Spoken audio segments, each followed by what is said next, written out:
जय श्री राधे कृष्णा। प्रिय दर्शकों, आपके अपने YouTube चैनल इंडिया एडल पाम पर आपका बहुत बहुत स्वागत है। आइए अब सुनते हैं वट सावित्री व्रत कथा।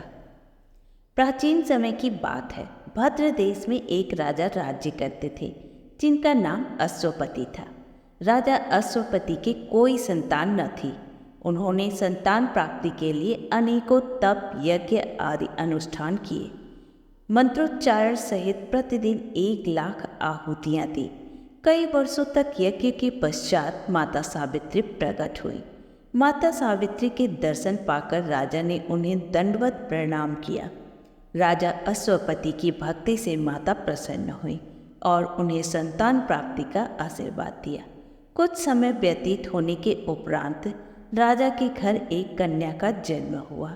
देवी सावित्री के वरदान के कारण उस कन्या का नाम सावित्री रखा गया। वह कन्या भी देवी सावित्री के समान ही तेजमयी थी। दिन व्यतीत होने लगे। जिस प्रकार आकाश में चंद्रमा की कलाओं में वृद्धि होती है, उसी प्रकार उस कन्या के रूप, तेज और कांति में वृद्धि होती गई। कुछ वर्षों के पश्चात जब कन्या सावित्री विवाह के योग्य हुई, राजा ने उसके लिए उसी के समान रूपवान और सुयोग्य वर की तलाश करने लगे, किंतु उसके योग्य कोई उचित वर न मिला। तत्पश्चात राजा ने पुत्री सावित्री से कहा, हे पुत्री, यदि तुम्हें तुम्हारे ही समान कोई गुणवान रूपवान वर मिले जिससे तुम्हारा हृदय आनंदित हो, मैं उसके साथ तुम्हारा विवाह अवश्य करूँगा। ऐसा कहकर राजा ने पुत्री को अलंकारों से सुसज्जित किया और मंत्रियों के साथ वर की तलाश में भेज दिया। सावित्री वन में भटकने लगी। वहाँ जंगल में साल्व देश के राजा धुम्रसेन रहते थे। शत्रुओं द्वारा राजपाट छीन लिए जाने पर वे नेत्रहीन होकर वन में रहते थे। उनका पुत्र सत्यवान लकड़ी काटकर अपना और अपने माता पिता का जीवन यापन करता था। सत्यवान को देखकर सावित्री ने मन ही मन पति के रूप में उनका वरण कर लिया और अपने पिता के महल में वापस आ गई। संयोगवश उसी समय देव ऋषि नारद राजा के महल में पधारे हुए थे। पुत्री सावित्री ने पिता और ऋषि को सादर प्रणाम किया। पिता के पूछने पर सावित्री ने पिता को सत्यवान को पति रूप में वरण की बात बताई। यह सुनते ही देव ऋषि नारद ने कहा, हे राजन, निश्चय ही सत्यवान रूपवान और सद्गुणी है तथा उसके माता पिता भी सत्यवादी हैं।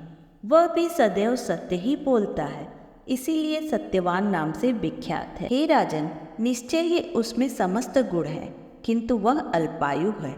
1 वर्ष में ही उसकी मृत्यु हो जाएगी।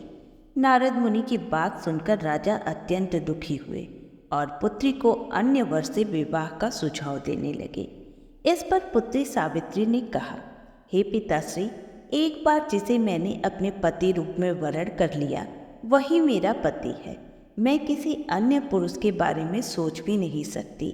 हे पिताजी, जिस प्रकार राजा एक ही बार आज्ञा देता है, पंडित एक ही बार प्रतिज्ञा करते हैं और कन्यादान भी एक ही बार किया जाता है, उसी प्रकार आर्य कन्या अपने पति का एक ही बार वरण करती हैं। अतः आपकी आज्ञा से ही मैं अपने पति का वरण कर चुकी हूँ। सावित्री के दृढ़ संकल्प के कारण राजा अश्वपति ने पुत्री सावित्री का विवाह सत्यवान के साथ संपन्न कर दिया। सावित्री अपने ससुराल जाकर अपने सास ससुर और पति की सेवा करने लगी। जैसे जैसे सत्यवान के मृत्यु का दिन निकट आने लगा, सावित्री अधीर होने लगी। उसने मृत्यु के निश्चित तिथि से 3 दिन पहले ही उपवास शुरू कर दिया। मृत्यु की निश्चित तिथि पर पितरों का पूजन किया। रोज की तरह सत्यवान उस दिन भी लकड़ी लेने जंगल को गया। सावित्री भी सास ससुर की अनुमति लेकर उसके पीछे पीछे चली गई। जंगल पहुंचकर जैसे ही सत्यवान लकड़ी काटने के लिए पेड़ पर चढ़ा, उसके सिर में तेज दर्द होने लगा। दर्द से व्याकुल होकर वह पेड़ से नीचे उतर गया।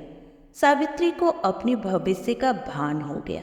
उसने सत्यवान को भूमि पर लिटाया और उसका सिर गोद में लेकर सहलाने लगी। तभी वहां मृत्यु के देवता यमराज आते दिखाई दिए। यमराज अपने साथ सत्यवान की आत्मा को लेकर जाने लगे।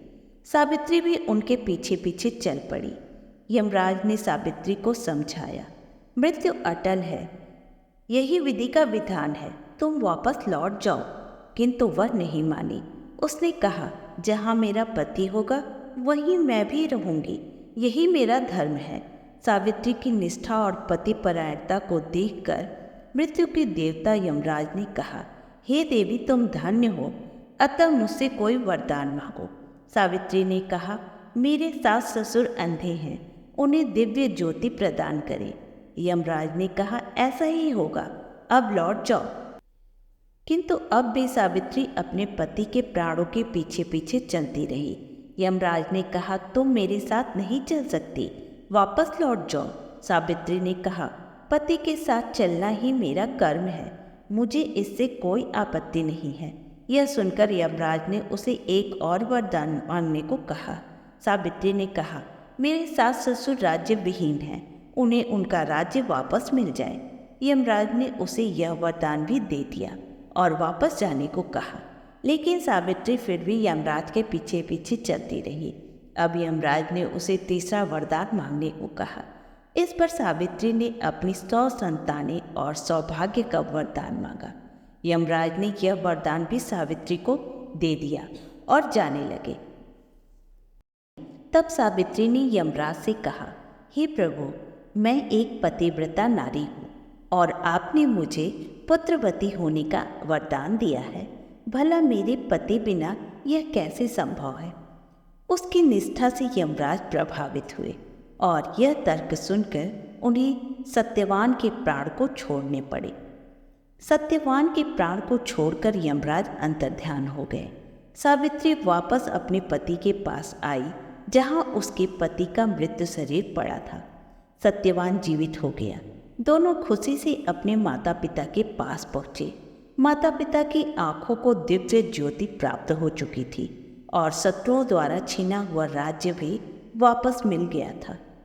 इस प्रकार मृत्यु को टालकर सावित्री और सत्यवान चिरकाल तक राज्य सुख भोगते हुए संग जीवन व्यतीत करने लगे। प्रेम से बोलिए सत्यवान सावित्री की जय, यमराज देवता की जय।